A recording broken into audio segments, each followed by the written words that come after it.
c'est pas pour ça que ils veulent pas faire d'efforts. Bon, peut-être un côté ne pas trop persévérer parce que on est une société de zappeurs, mais il y a ça aussi. C'est-à-dire qu'effectivement, on est une société qui leur a appris, au travers des jeux vidéo, etc., à avoir une satisfaction instantanée. Donc, il y a moins de notion de je vais travailler pendant X temps pour aboutir au bout d'X temps à de l'argent ou à autre chose. Donc tout ça fait que ils sont baignés là-dedans. C'est une autre manière de considérer l'argent et le travail. Ça peut être très déstabilisant pour les parents. C'est vraiment intéressant de voir qu'effectivement sur une grande partie de la génération, ma fille a 20 ans, elle est complètement là-dedans, un peu plus de 20 ans, elle est complètement là-dedans, mais bien évidemment, moins ils sont aussi grands que ça et plus ça se joue. Et on voit bien qu'ils disent non, mais je peux très bien faire sans argent. Ou alors, à minima, je vais en avoir assez pour vivre, parce qu'ils vivent dans une réalité, mais j'ai pas besoin de devenir riche. Surtout que, a priori, la notion de richesse entre guillemets sociale n'est plus forcément quelque chose de très dominant, très important. Si le message il n'est pas autour de tu dois contribuer, ils vont avoir du mal.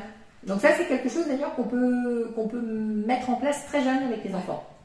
Des fois, alors généralement une question qui revient toujours avec les enfants, c'est à quel âge on donne de l'argent de poche, par exemple. C'est ça. Et combien?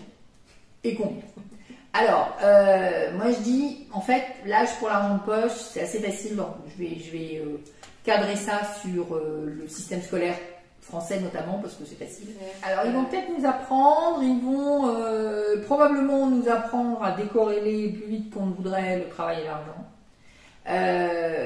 Ils vont se retrouver néanmoins dans des problématiques qui est que j'ai pas envie de bosser, mais d'un autre côté, il va falloir que je paye mon loyer, donc comment je vais faire? Donc ça va être leur problème. Et pour les accompagner là-dedans, en réalité, j'allais dire, il n'y a pas grand-chose à faire que d'accepter de dépasser ce qu'on appelle le tabou de l'argent. C'est-à-dire que derrière ça, ce qui va être très aidant, c'est que vous parliez d'argent avec eux.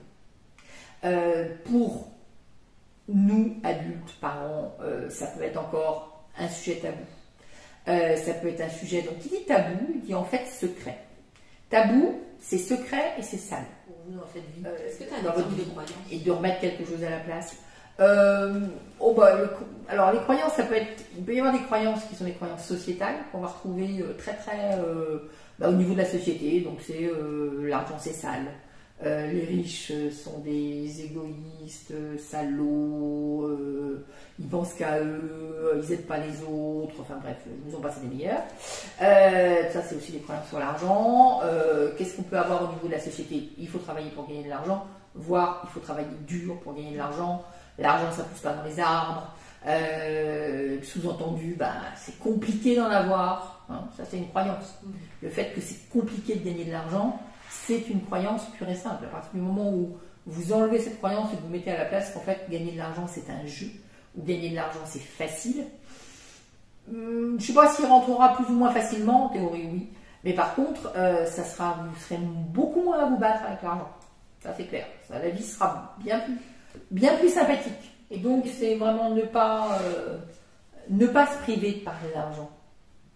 Ne pas se priver d'en parler, ne pas se priver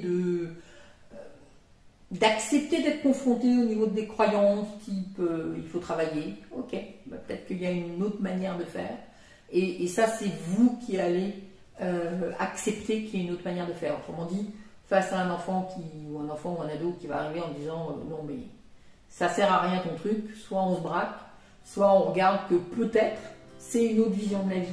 Et dans ces cas-là, on va pouvoir commencer à en discuter. Et là, vous allez assez vite, parce que même quand ils sont dans, entre guillemets, ça sert à rien, ils sont aussi conscients de la réalité des choses.